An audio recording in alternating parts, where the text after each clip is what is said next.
afternoon here in New Orleans. Welcome to the New Orleans Astrology Meetup group. Whether you're brand new to the group or an old face, it's good to see you all here today. My name is Caleb McCoy. I'm a consulting astrologer and tarot reader, currently based out of New Orleans, although I'm originally from the Midwest. Ordinarily, our intrepid leader, Denise Hancock, would be leading us, but she's currently away traveling for the next couple of weeks. So she asked Sarah and I to host today's meeting. Sarah will be presenting on the signs through the seasons. And before she begins her presentation today, I'd like to just introduce her and let you all know a little bit about her background. So Sarah Murray is a crystal energy therapist, an astrologer, and systemic family constellations practitioner. First trained as an ethnobotanist by her former husband, Francois Couplan, PhD, she was one of the first women to lead survival trips in Europe in the 1980s. During her 25-year stay in France, Sarah discovered the incredible healing power of crystals and then went on to gain certification as a naturopathic practitioner and a master practitioner of neuro-linguistic programming, also known as NLP. She had a healing practice for 2 years as well in Saint Remy de Provença in the south of France. And upon returning to the United States, Sarah decided to found Pure Healing Insight LLC and offer her services as a practitioner and teacher. She then studied astrology and family constellations and has integrated those into her practice. Her passion is to help people gain knowledge about themselves, others, and their environment, then integrate that information, become more fully aware, present, and healthy. She does this in her practice of crystal energy therapy and also through teaching classes on the basics of energy healing, CET, astrology, edible and medicinal wild plants, and more. Sarah, and if I understand it, that what you'll be presenting on today is one thing that you commonly teach on, yes? Yes. Fantastic. Just to wrap up, Sarah draws upon her vast experience and training in the field of natural health to support her energy work and guide her clients toward their goals of health and well-being. Located in New Orleans, Louisiana, she offers her services locally and non-locally and is available for teaching anywhere in the world. So, without further ado, Sarah, would you please take it away? Thank you, Caleb. We appreciate that. Welcome, everyone. I hope you're all doing well on this beautiful day. So today we are going to be talking about astrology through the signs through the seasons. Before we get into the material, what I would like to do is to have us do a short meditation so that we connect ourselves to this information through other means than just the intellect.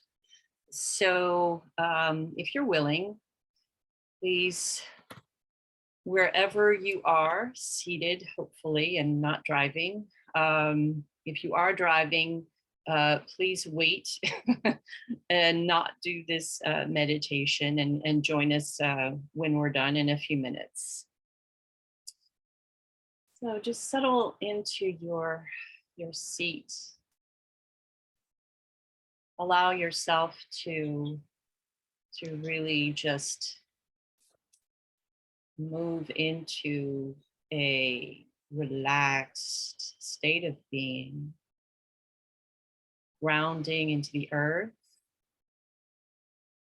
Feel your energies absorbing into the earth. And create a nice, soft grounding for yourself.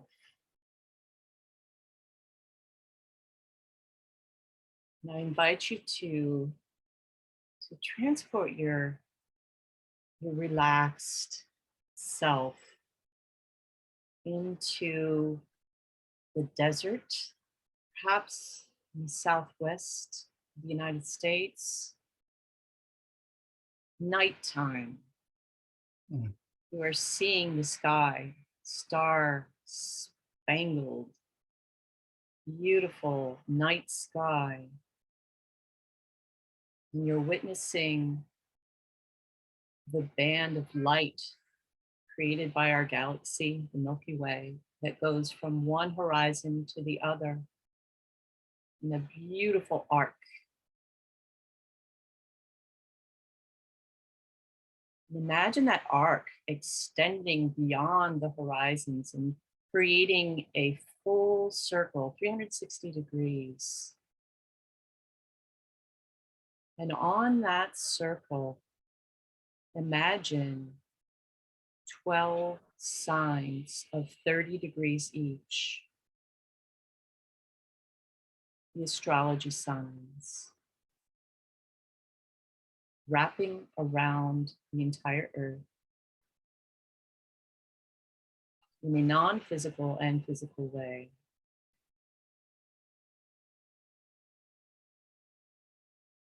And imagine the planets, Moon, Venus, Mars, Jupiter, Saturn, Uranus, Neptune, and Pluto, moving also along this axis through this band of the 12 signs.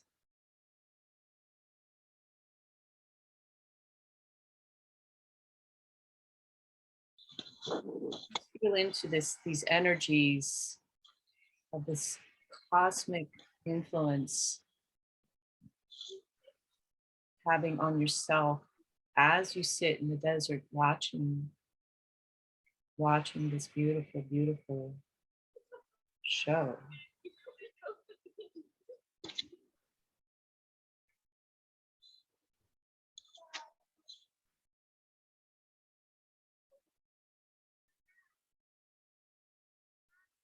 And little by little, come back into our space.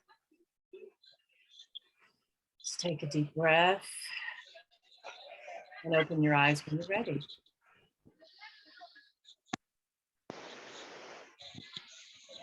Okay, so that was just an inspiration I had to get us connected in another way than just intellectually to this information, because I think it is very, very important for us to receive this information at all levels and not just through the mind. Although, since today is the new moon in Virgo, we are going to be using our minds. Virgo is a sign that's ruled by Mercury, and Mercury is all about the mind. So it's actually perfect timing that we're having this event. So I am going to begin screen sharing.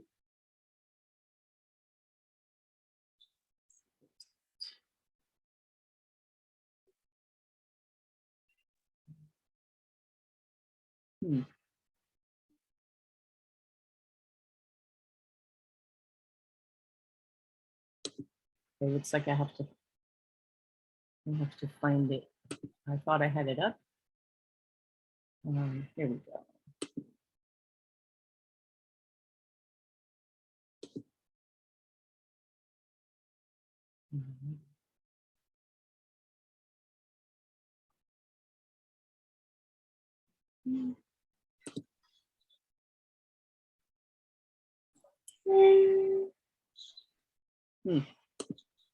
We're having some technical difficulties. Okay, I'll get there. Here.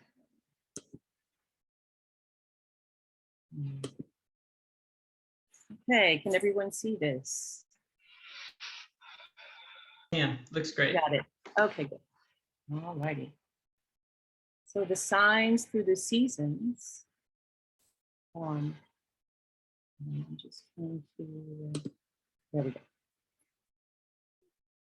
A journey through the astrological year from an agricultural and human perspective.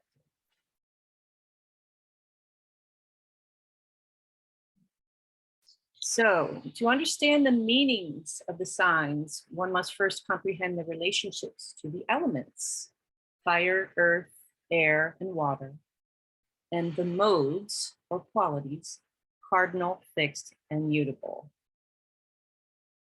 The combination of these two parameters, elements, 4 elements, times 3 modes, equals 12 signs, gives a unique character to each sign and allows us to see the flow of energy throughout the whole of the zodiac. So here we have an image of a stylized image of the zodiac. We have Aries at the top. And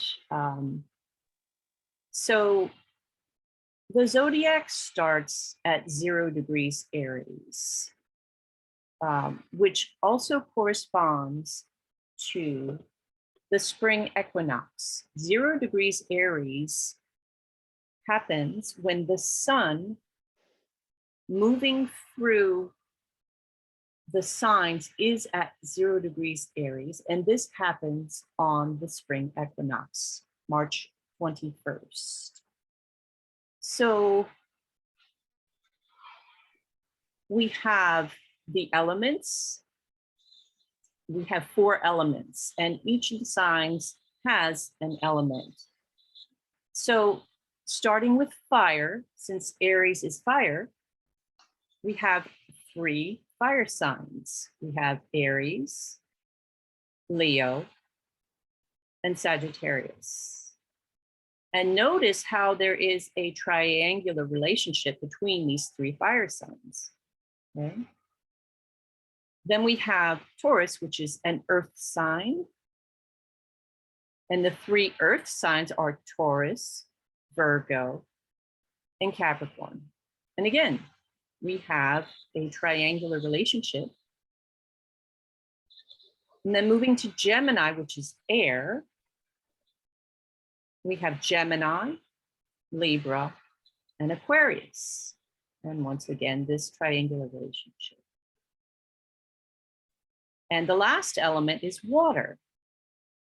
Cancer is a water sign, as are Scorpio and Pisces. Okay. So here we have the 4 elements. Now, what about the modes? We want to get an idea of how this works. We begin here at 0 degrees. This is a 360 degrees, but just imagine that this is circular. And actually, we're not talking about the 360 degrees of the zodiac right now. This is really more of an image just to give you an idea of what we're talking about. So here at 0 is the starting point, and Aries is a cardinal sign. We have cardinal, fixed, and mutable. We have 3 modes or qualities. And so cardinal begins here and moves upward. And so this cardinal energy is upward movement, initialization or initiation. Then we have this part of the sine wave, which is fixed, because it's stability, it's stabilizing, okay? And then the energies move in a different direction, transitioning into the next phase, which begins here. And then again, we have cardinal, fixed, and mutable, okay? So taking this back to the signs, we're going to have the signs following this sine wave, cardinal, cardinal, fixed, and mutable.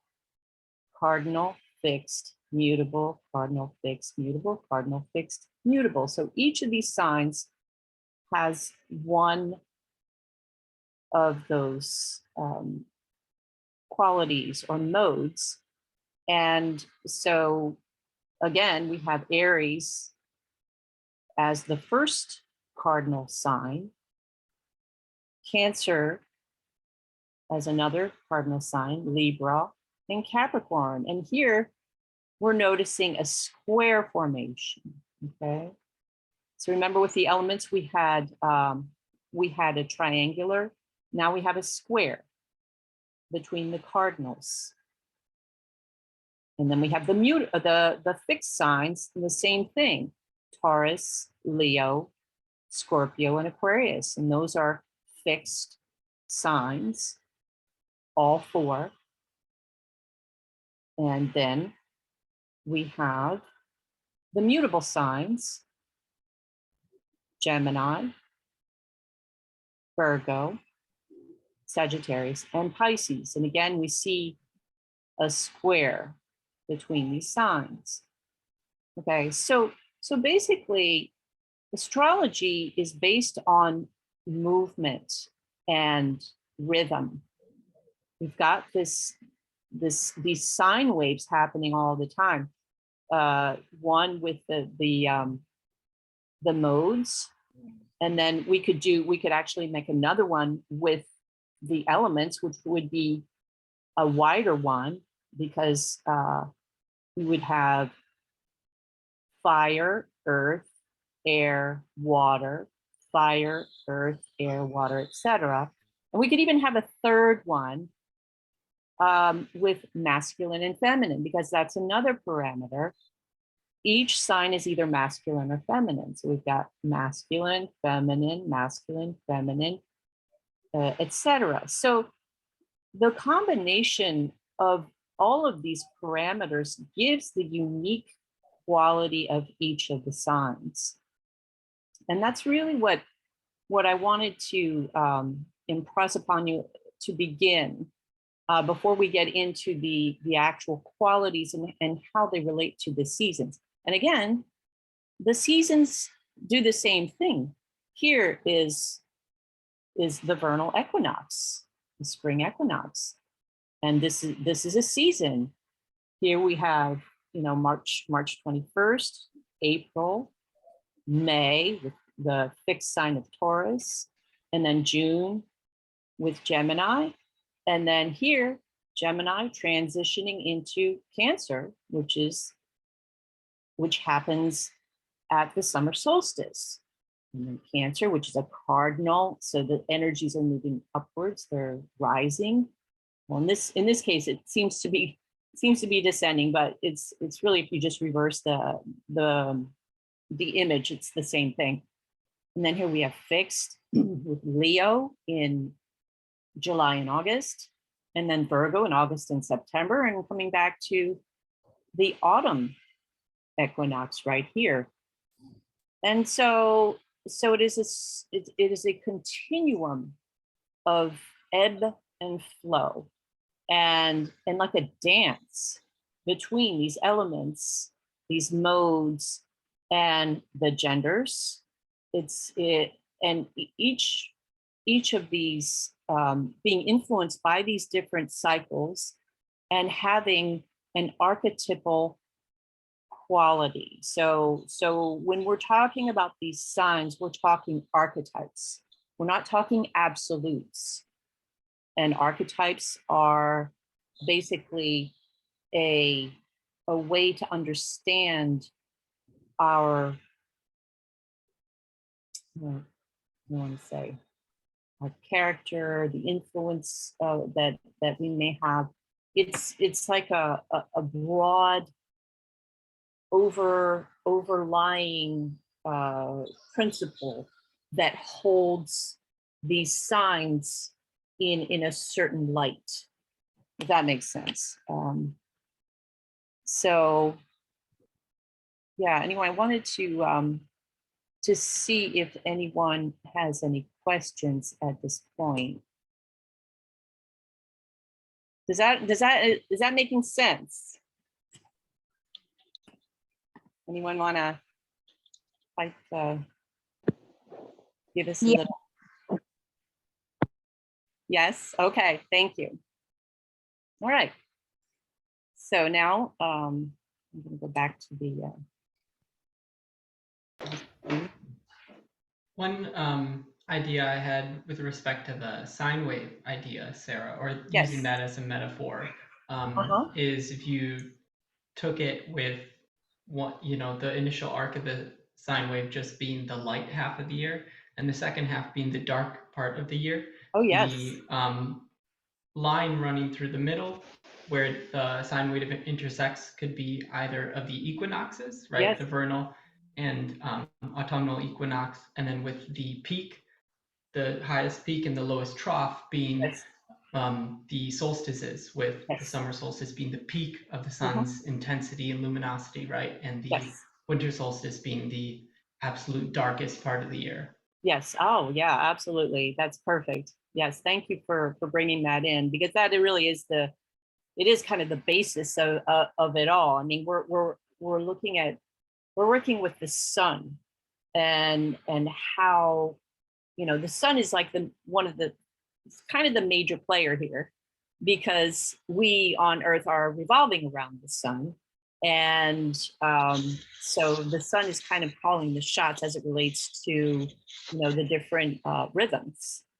So yeah, great point. Yeah.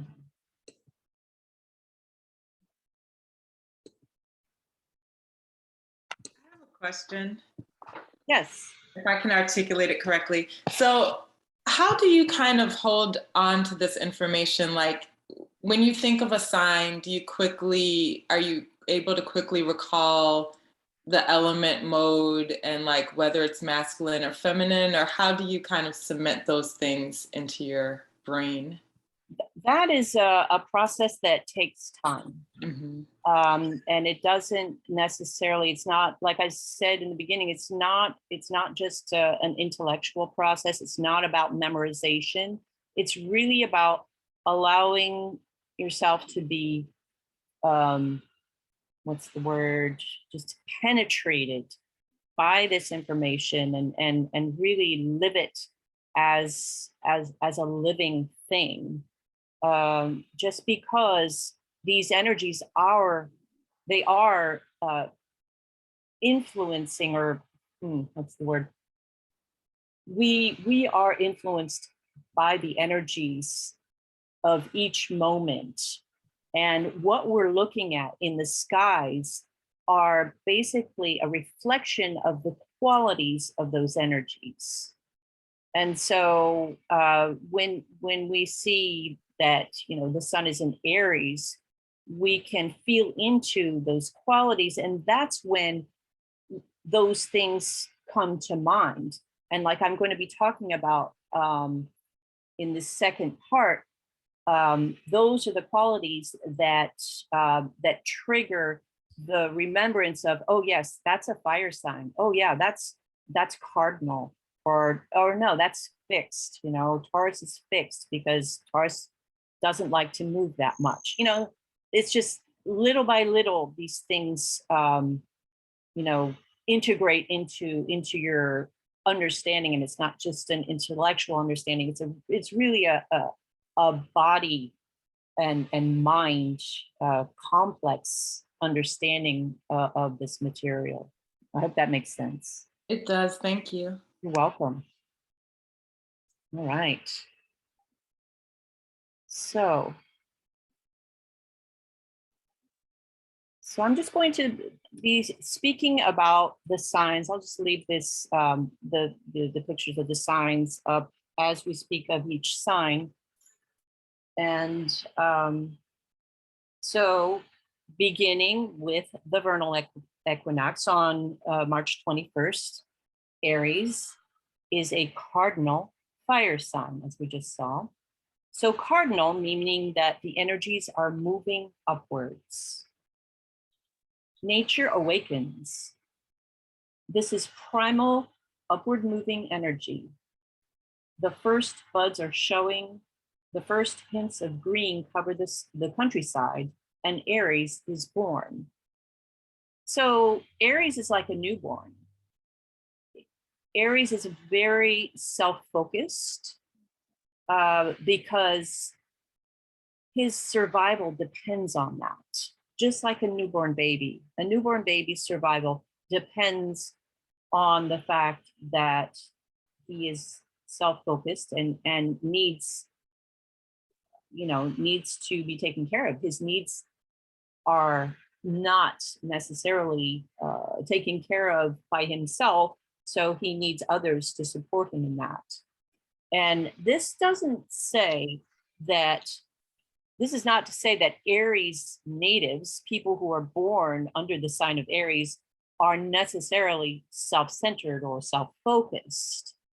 And here's another notion that is really important in astrology, and that the sun sign is not the only sign that needs to be taken into consideration. In modern astrology, there are three main signs, or not signs, three main parameters that are used to give a general idea of the person's character, and that is the sun sign, the sign that the sun is in when we are born, the day we are born. The sun rises in a certain sign, and the sun rises in that sign for about 30 days and then moves into another sign. So that's what your sun sign is. So the sun sign is one. The moon sign is also equally as important as the sun sign. It's just a different quality.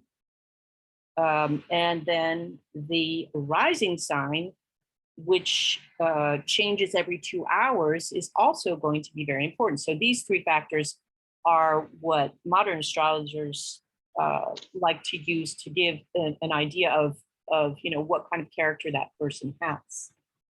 So coming back to Aries, the qualities that we can talk about in Aries, Aries individuals are positivity, initiating, igniting, spontaneous, youthful, fast moving.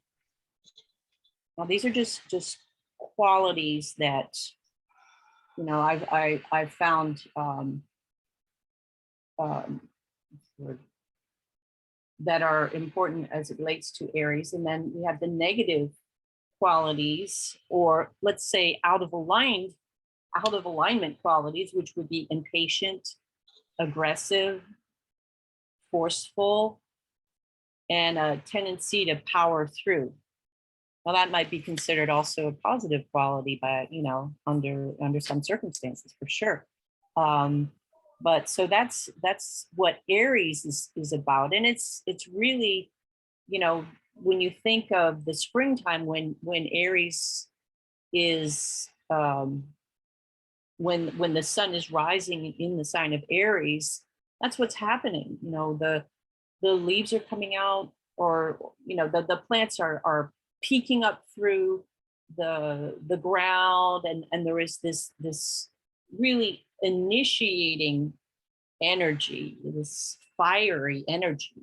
It's getting warmer, and plants are starting to grow. So that's kind of where the agricultural aspect comes in, is to look at what's happening on the earth when the sun is going through these different signs. Okay. So then we have Taurus. Taurus is a fixed sign. Remember, the sine wave starts with the cardinal signs, then fixed, and then mutable. So Taurus, being right after Aries, is a fixed sign. It's fixed Earth. April 22nd to May 21st to May 21st. And it corresponds to mid-spring. Taurus is ruled by Venus. Oh, and I forgot to say that Aries is ruled by Mars. Okay. Taurus being ruled by Venus is also makes it a feminine sign. There are feminine and masculine signs for each of the planets, by the way. Mars also rules another sign, which is a feminine sign.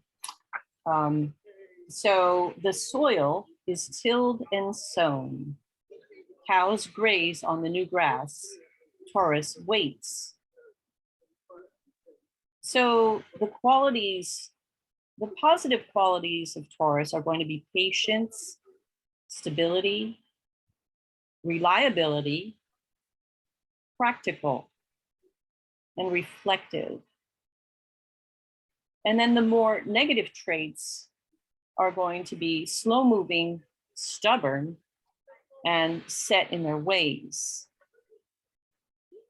So, and this is basically what's happening on the earth. You know, the cows are grazing. Taurus is just waiting, you know, okay, I'm taking my good old time. I'm just going to wait until the grass grows and then I'll eat it. So, I also wanted to say that the material that I'm working with, that I'm reading from, is like a handout that I can provide to any of you who are interested. I don't know how, we'll figure something out, but this is something that I'm more than willing to share if anyone is interested in that. All right, moving to Gemini. Gemini, from May 21st to June 21st, is an air sign. And it's a mutable air sign. Remember the sine wave going down. So this is a sign of transition. Mutable signs tend to be very adaptable. In ancient astrology or Hellenistic astrology, they're known as double-bodied signs because they represent the sign before them and the sign after them. So they're really they're definitely transitional. So Gemini is transitioning from Taurus to Cancer. And so basically has qualities of both. Gemini is an air sign. And so we're talking late spring, ruled by Mercury.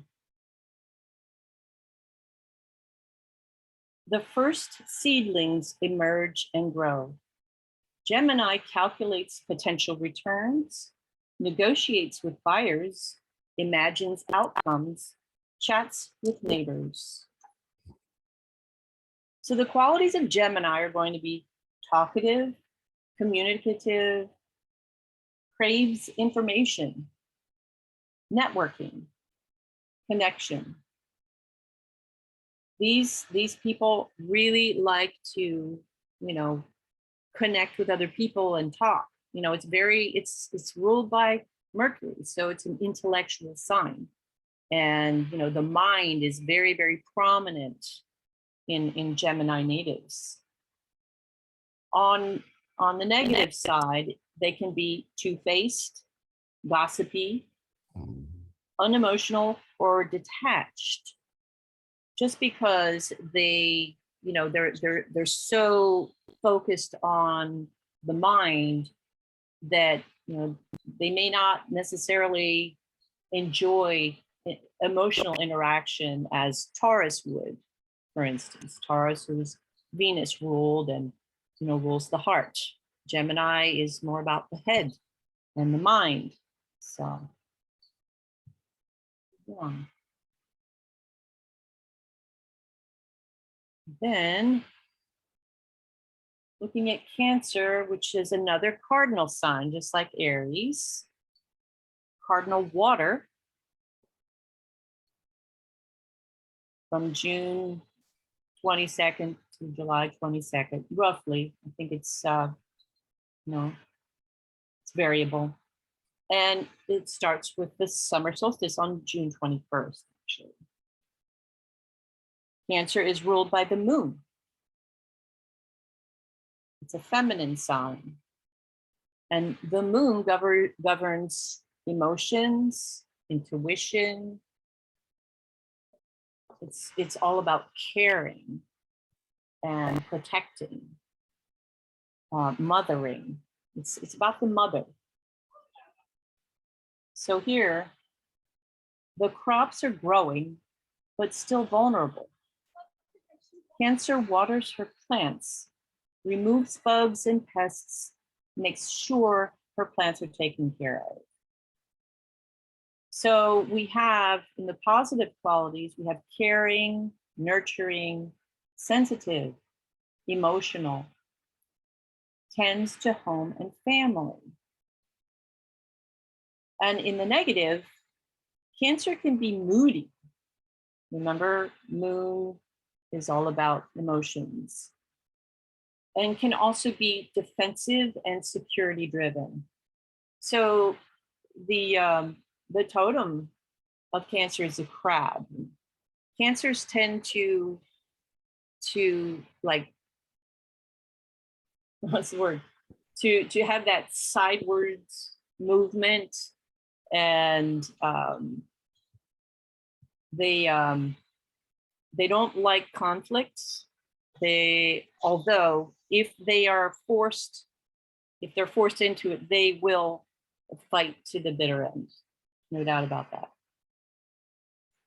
So yeah, they're all about, nurturing and caring for family.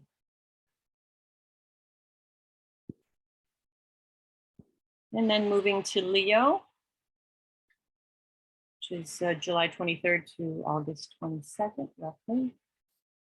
And here we have the midsummer. Leo is a fixed fire sign ruled by the sun. So Leo watches the crops fully mature and ripen, the perfect image of the sun's summer bounty, feeling abundant and successful.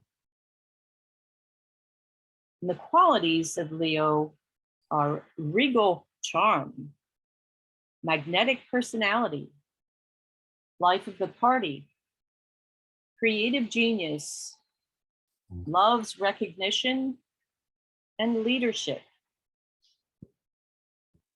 And in the negative, they can be very self-focused and sulky, especially when they don't get their way. So yeah, Leos are another sort of a self-focused sign. We can say that in general, the fire signs tend to be self-focused. I mean, fire is such a magnetic and beautiful element. I guess, fire likes the way it looks, the way it feels. So that's Leo. Yeah, Leo is the, he's the lion, king of the forest, or king of the jungle. So yeah. And then we have Virgo, August 23rd to September. I would say September 21st, since that's when the autumn equinox is. So we're talking late summer. Virgo is mutable Earth. Well, that's kind of interesting because, okay, fixed Earth, you can understand. Fixed the Earth is of all of the four elements, the Earth is the most fixed, or solid of all of them. So mutable, how does that work? Well, it's a transitional sign. So again, we're transitioning from Leo into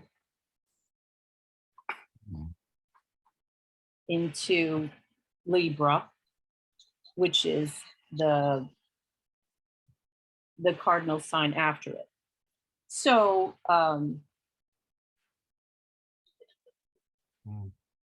so how that works is that Virgos are very humble, and that's their earthing quality. Basically, they don't particularly like to be seen or be like the center of attention, that kind of thing.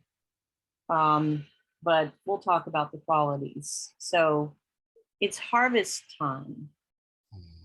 Virgo makes sure that inventory is made, crops are brought in, Every grain is accounted for. So these people make great accountants because they're very, very detail oriented. You know, everything is about, okay, how many, how much, what is the precise number of what we're dealing with. Winter is coming, and Virgo is concerned about the health and well-being of her brood. So not unlike Cancer, who wants to protect her, you know, her family, Virgo wants to make sure that everyone has enough to eat, you know, that there's enough stored for the winter so that everyone can survive the winter, right? So it's all about accountability.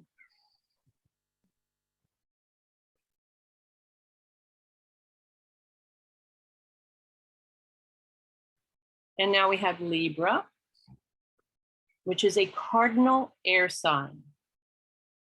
So again, that upward moving energy, and this time in air. So it's a very open, communicative type of sign.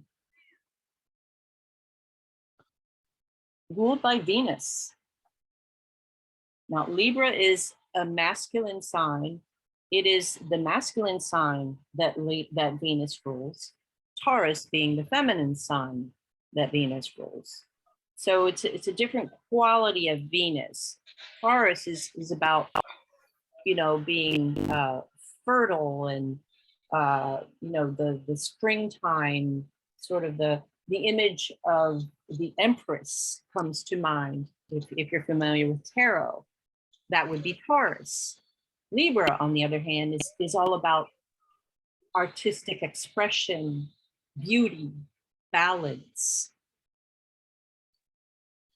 Libra enjoys the beauty of the season, feels the pull to being in relationship. And yes, that's another part of Libra, and Venus is about relationship. Feels the pull to being in relationship as fall portends the winter months of retreat. He creates community and balance through one-on-one relationships and makes sure the winter abode is beautiful and harmonious. So, you know, a lot of Librans are going to be interior designers, people who have an eye for beauty and harmony, maybe landscape architects or art architects in general, you know, artists. These people are often Librans. So the qualities of Libra, they're focused on harmony, beauty, and relating to others. They can be great mediators, peace lovers, interior designers. They surround themselves with beauty and search for balance. And on the downside, they can be indecisive, have mood swings, and be impatient until harmony is achieved. And that's Libra. Moving on to Scorpio.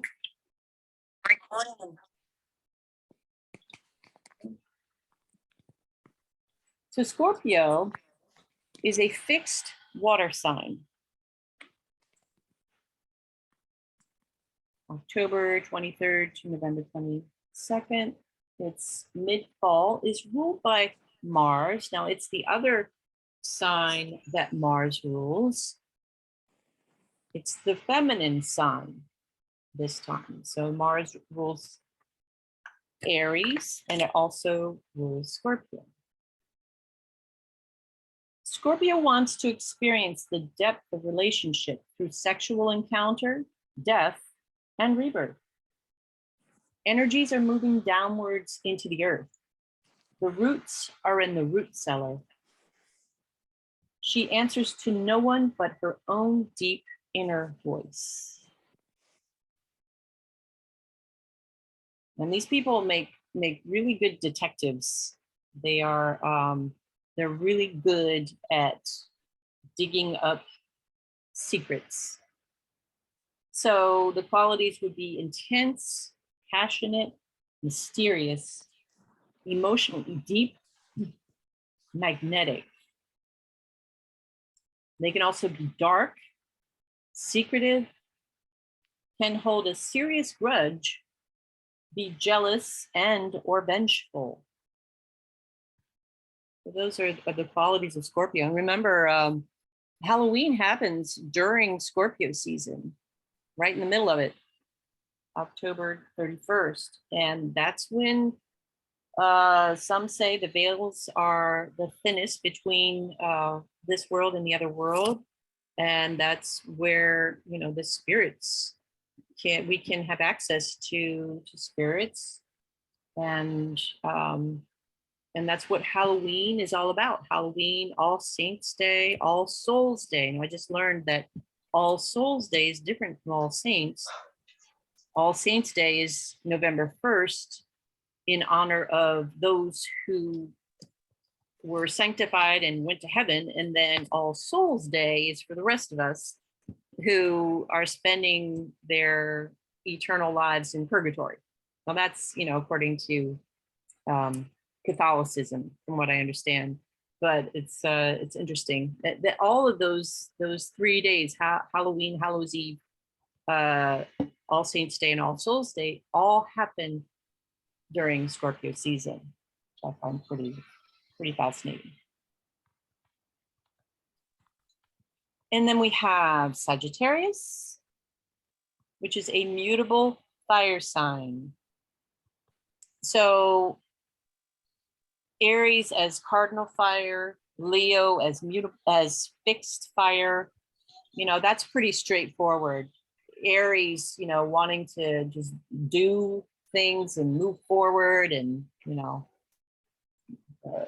make his path. Leo wanting to be being fixed, still fire, but really, you know, sort of being the king, and everyone is around him, and, you know, everybody is adoring him. Sag, on the other hand, is mutable fire, and that kind of fire is a fire that wants to burn the knowledge, to enlighten people, not so much to you know, show himself, but to show the way for others. It's ruled by Jupiter. Jupiter is a very expansive planet. It is the largest planet in our solar system, and it is all about expansion. So Sagittarius wants to expand, wants to have knowledge, wants to know the earth and the world, and to find out more about, you know, where he lives, and to gain knowledge. So it's time for a party. The harvest is successful and there is abundance to be celebrated. The light outside is waning with the approach of the solstice, so let the candles be lit. Yeah, Sagittarians love a good party. So they are positive, upbeat, curious, very much drawn to studies and higher learning. They want to travel to know the world. At the same time, they can be fickle, indecisive, whimsical, non-committal, and self-righteous. Now that's a big one. Yeah. All right. So moving to Capricorn. Capricorn is a cardinal earth sign. And 0 degrees Capricorn is the winter solstice. Capricorn is ruled by Saturn. Now Saturn, coming right after Jupiter, Jupiter's all about expansion. Saturn is way more about contraction and keeping things in check, limitations. So here, the party's over. Time to get real, quote unquote. Winter has only begun, and the stores must be managed and rationed. Tradition must be followed if we are to make it through to the spring. So Capricorns are leaders. They're really good at leading. They're practically minded, fairly discreet, authoritative. They revel in excellence and in tradition. They're very traditional.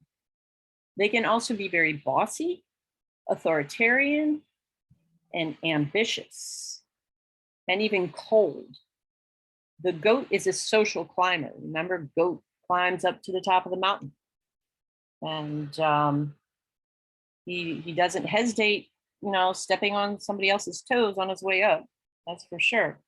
But at the same time, he's doing it because he knows that he's responsible, and that if nobody else is taking responsibility, well, it's not going to get done. So that's what Capricorn's about, is getting it done. All right. We have Aquarius, which is fixed air, also ruled by Saturn. Now, I put in parentheses Uranus, because Uranus is the modern ruler of Aquarius. And so modern astrology has put Aquarius as being ruled by Uranus, but in ancient astrology, it's ruled by Saturn. It is the masculine sign ruled by Saturn, whereas Capricorn, that comes right before it, is the feminine sign ruled by him. So, as supplies dwindle and the group survival is threatened, Aquarius finds new ways to deal with problems that tradition, Capricorn, cannot solve. So here we have innovative and inventive people.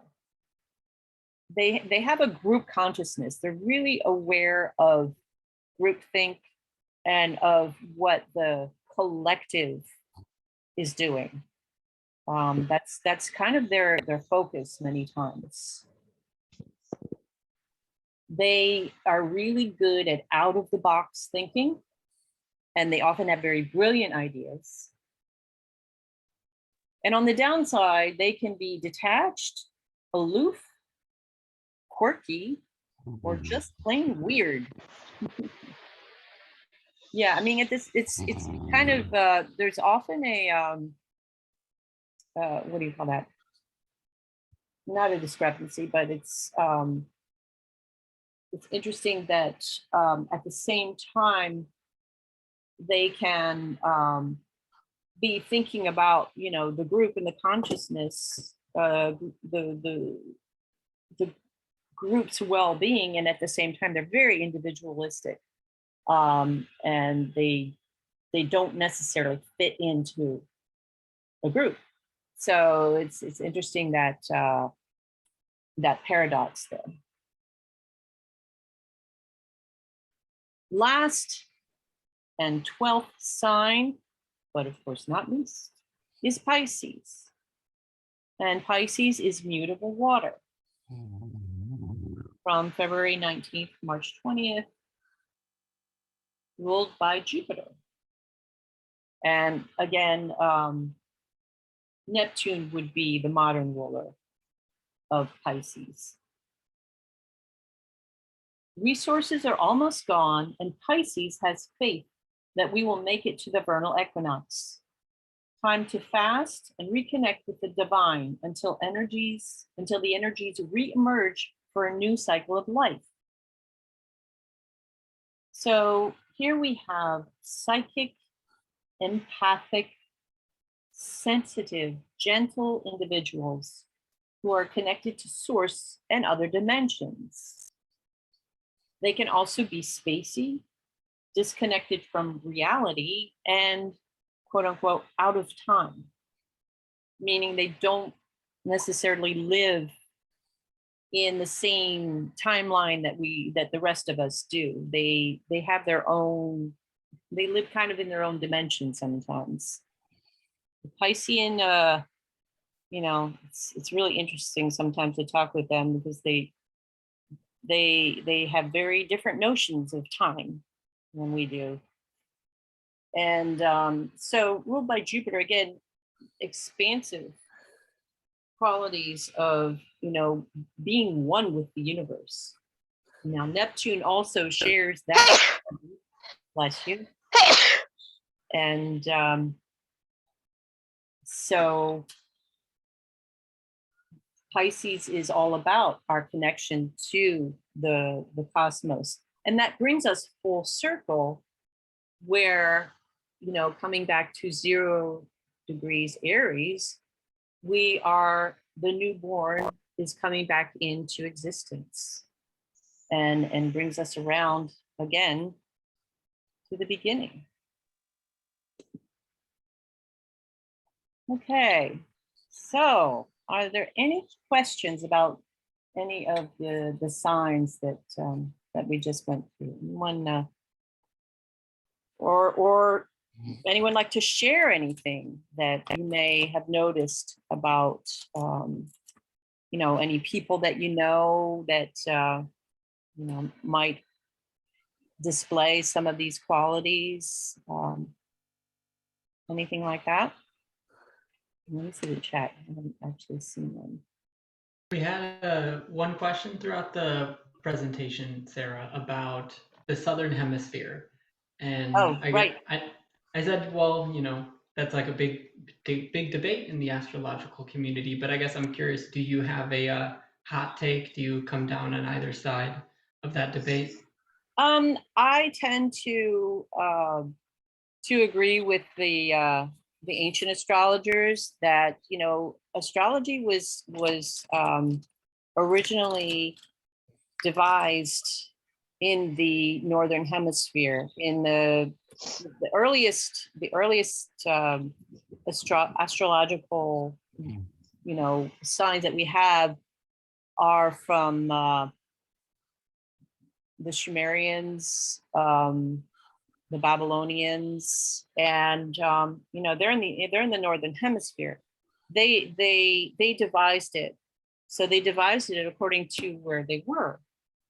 So so basically, I think that astrology, however it is conceived, is going to be valid for the people who use it. I mean, just think about other types of astrology, like Vedic astrology, which uses a totally different system.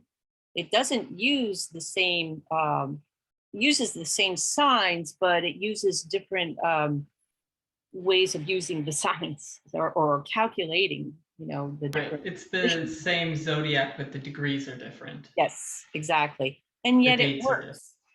It still works. Chinese astrology, Mayan astrology, they're all different, but they all work.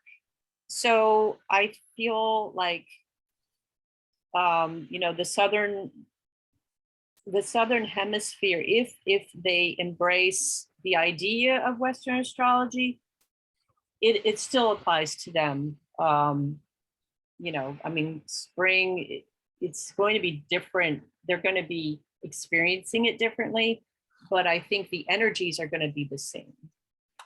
That's just my take on it. How about you, Caleb? What do you think? My own opinion, I guess for me, I feel like in order to figure out whether it's valid, maybe it's all the Virgo in my chart, that I'd have to sit down and actually like test out some predictive techniques, you know, on people born in the Southern Hemisphere before I guess I'd like come down, you know, one way or the other with it. Yeah. I mean, I am somewhat sympathetic to our teacher's stance, Achyuta Baba, who says he thinks of it as a largely symbolic system, and whereas the context in which it was invented was the Northern Hemisphere, for him, it can just as easily transpose to the Southern Hemisphere because for him, it points to more of like a spiritual or energetic fluctuation in energies than a literal description of the seasons. Yes. So I mean, I heard Austin Coppock once go through the signs and then talk about how some of their qualities could be transposed to things happening, but in reverse in the southern hemisphere. So, for instance, talking about if Scorpio is in the middle of springtime in the southern hemisphere, while you have that there's a really tenacious quality to Scorpio, like it will you can't stop Scorpio once it's on a mission, and you Right. have this like sense during springtime that there's this mad rush of growth, that cannot be fenced in. This explosion of color, flowers, trees, everything erupting almost violently in this, panoply. So I don't know. I think that is maybe a good subject for a future meeting, even Yeah, because it's really a long rabbit hole to chase. definitely, definitely. Yeah, wow, I like that. I like that. I like your explanation there. Hmm. So anyone else have any questions or comments?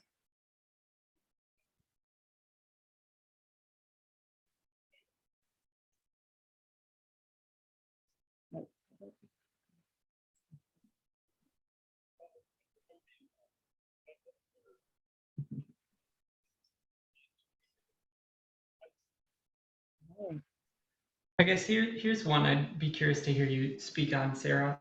What is your stance as far as, because I know you brought it in, the classic or ancient planetary rulership schemes versus the modern rulership schemes, right? Applying Pluto to Scorpio and Right. Uranus to Aquarius and Neptune to Pisces. Yeah. What? I guess what's your opinion? Do you use those modern rulerships? Do you discount them entirely? Do you use some kind of combo? Do you know what I mean? Like in your own personal practice. Um, I think I tend to well, I was using them up until not that long ago, because that's all I knew was modern astrology. And then when I took the class with our teacher, Teacher Baba, I learned that, yeah, that's a different way of looking at it. And I realized that, there was a symmetry in how ancient astrology was set up. And, the 7 planets ruling each 2 signs except for sun and moon, which will Leo and Cancer respectively. So to me it made sense that Saturn would be ruling Capricorn and Aquarius, because otherwise they wouldn't have that masculine feminine dichotomy that is present with the other planets. So to me it was logical to move into having the old rulers as the rulers of these signs. That being said, I still think about like Uranus as being as having many qualities that that we speak of in Aquarius, like quirky, and Uranus's axis is horizontal rather than vertical, so he spins on his axis like this. So it's like, okay, something's up with that, and so I definitely resonate with, and Neptune being this, cosmic connection, this cosmic being that allows us to connect with the unseen. Pluto being this kind of wild, transformative planet of death and rebirth. It all makes sense to me that they would be ruling these signs. But at the same time, I do give preference now to the original 7, maybe because I'm Capricorn and I'm traditional.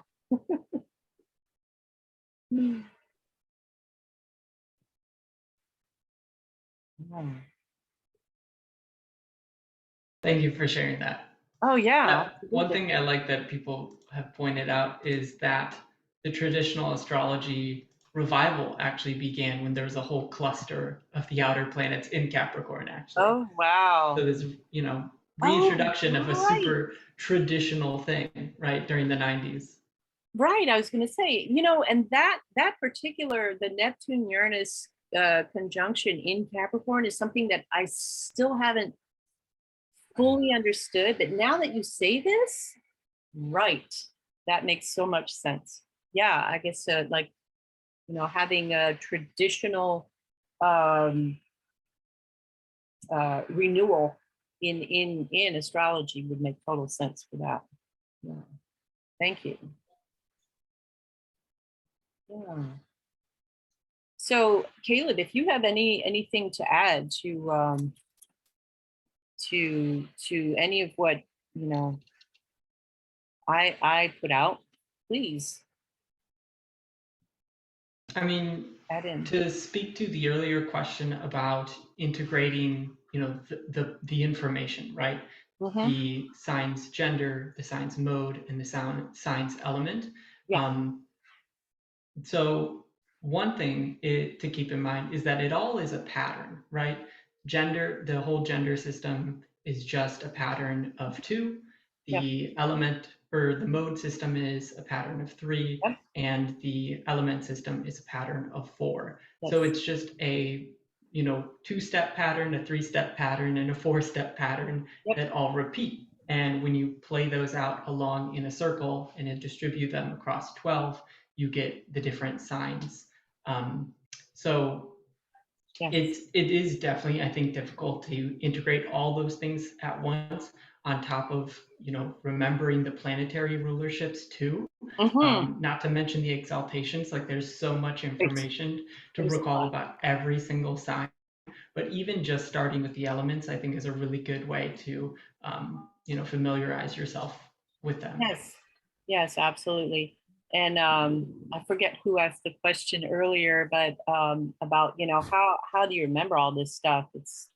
It's way too much for our little minds to remember, which is why it's really is important to just like absorb it, just sink yourself into this information and listen to it, just through all of the senses, basically. If you can listen to podcasts, but also just really feel into follow the moon, for example. If you follow the phases of the moon, okay, moon is in Virgo right now, so we are very mentally based at this point, because Virgo is a mental sign. It's ruled by Mercury. But if you follow, every 2.5 to 3 days, the moon changes signs. And so you'll be able to, if you are someone who is attuned to the moon, you'll be able to feel those changes and feel into, oh, what does this feel like? Okay, this is, oh, moon is in Libra now. Oh, that's what that feels like. I'm feeling like, really like I want balance. I want harmony in my life, and, things like that. So yeah, I think it's really important to use as many of the senses as we can to absorb this information. That's what I do when I teach like plants. I teach people the uses of edible plants, and I have them taste them, smell them, feel them. That's really the only way that you can identify for sure in plant. Now, plants are different than astrology. Absolutely. Astrology is very abstract. It's not something that you can taste, or, I mean, you can feel at a subtle level, you can feel the energies, but you can't taste it, you can't smell it, unfortunately. But just maybe keeping track of these movements of how does it feel for the sun to be in one sign for 30 days? What's happening in my life right now that may be reflective of the sun in Virgo, you know, that kind of thing. So, yeah. That's a really good idea. I like the idea of just tracking the moon through the zodiac. And we have a new moon today, so if anybody wanted to start that. Yeah, I think that's a great idea. Keep taking notes over the next, 29 days or so. So, Sarah, there was a book recommendation in the chat. Lisa recommended reading The Inner Sky by Stephen Forrest to get to learn more about astrology in general. I guess, do you have any book recommendations perhaps to share as well? I had, let's see.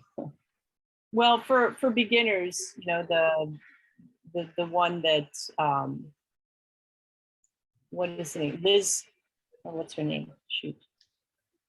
The sun through the sun. Is that the name of the book? Oh, gosh. I am completely blanking on the name, but there are several books that were very popular back in the day, and that are very straightforward about, you know, learning the signs. Linda Goodman. Sun Signs by Linda Goodman. Yes. And she had another called Love Signs too. Yeah. Something like that. She had a whole series, but yeah, she was massively popular. Yes. So I mean, she's a good way to, you know, to be introduced to the subject. Now, well, one of my favorite books is Cosmos and Psyche. You know, this Richard Tarnas is amazing astrologer, and his daughter, I'm sure you know, is also really cool, and does talks with the Chuda. Yeah, now that's more of an advanced level astrology book. I'm trying to think of any others that. For recent intro books that I really like, Chani Nichols, creator of the Chani app, has a book called You Were Born for This. That is a fantastic introduction, and she has activities in there too. She'll get you to figure out what your horoscope is, and then she's got all these fantastic delineations for different planets in different signs and in different houses, and then also questions for reflection and journaling and stuff. It's a fantastic read. That's awesome. Thank you. Yeah, very cool.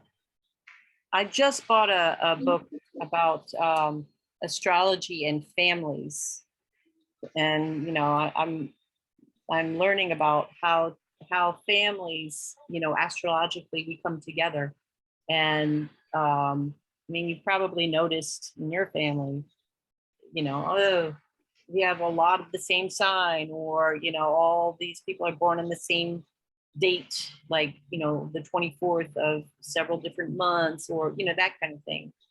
So I'm really interested in finding out more about that. But yeah, other books. Then can I just, so the book you recommended earlier was that Cosmic Psyche? Is that what you called it? Cosmos and Psyche. Oh, okay, thank you. By Richard Tarnas, yes. I was also wondering if you guys have any suggestions as far as new moon rituals. New moon rituals. Well, today's new moon is in Virgo, so you know, it's always the way I like to do it is to set up an altar, you know, with candles and crystals. And since Virgo's an earth sign, she would definitely appreciate crystals and maybe pottery, because Virgo is very practical. Maybe and just you know, think about practical things. Think about what is it that you want to be organizing for the coming, you know, for the coming months.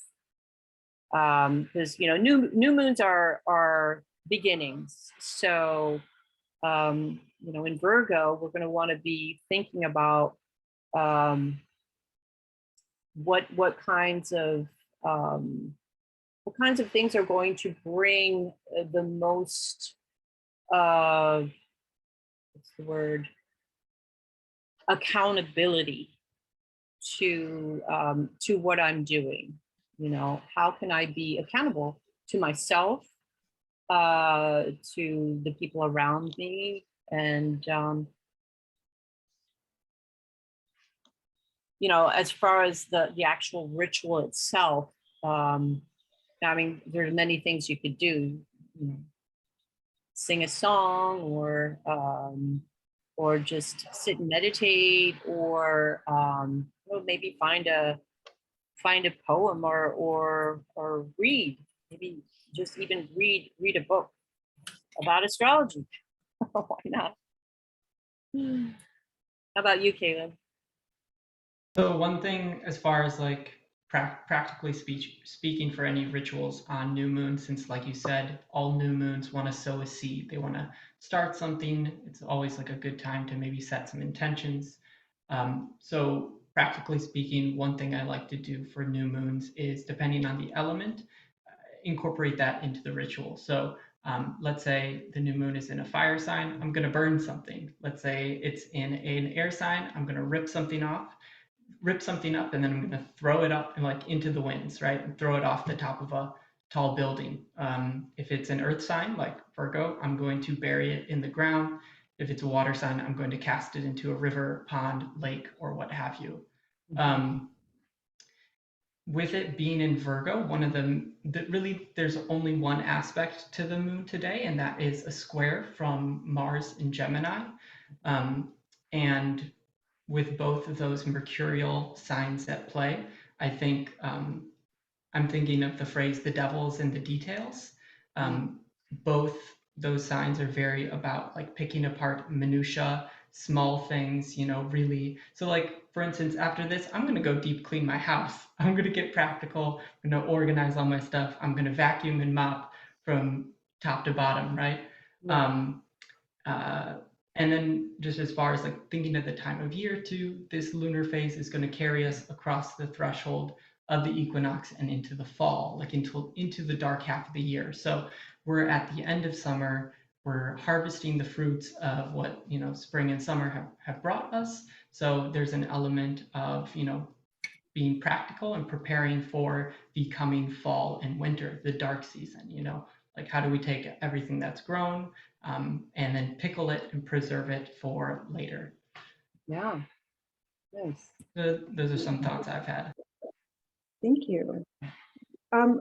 Just one follow-up question for the burying piece. Does it matter where? Yes, I would do it somewhere where things are already growing, you know. Okay. Living earth, right? Don't put it in a graveyard or something like that. That would be at the end of a different ritual, you know. Right. Sure. Yeah. Yeah. Okay. Thank you. Thank you both. Welcome. So I see a question about an ephemeris and resources. Now I have my app on my computer, which, you know, I consult pretty much daily. I think there are apps, like a phone app. I had one on my phone at one point, and I can't remember the name of it. Do you you know of any apps, Caleb, that, you know, where people can consult, you know, the positions of the moon and all of that? I don't know of any that could substitute as an ephemeris per se. I don't often use an ephemeris myself. I use, where is it?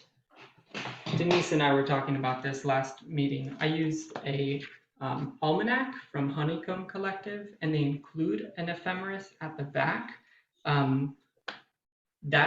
Using an ephemeris in general is a longer discussion, but someone brought up the astrology podcast, and Chris Brennan recently did an episode on how to read and use an ephemeris. There's audio and video versions, so I'm going to just drop a link to that in the chat because I watched it recently and found it super helpful myself. Awesome. Oh, yeah, perfect. Hmm. Sarah, we're kind of winding down. I think we got about 5 minutes left. So I guess if anyone is interested in working with you, booking a consultation with you, I mean, where's the best place for them to find you? So my website is purehealinginsights.com. I'm going to drop that here.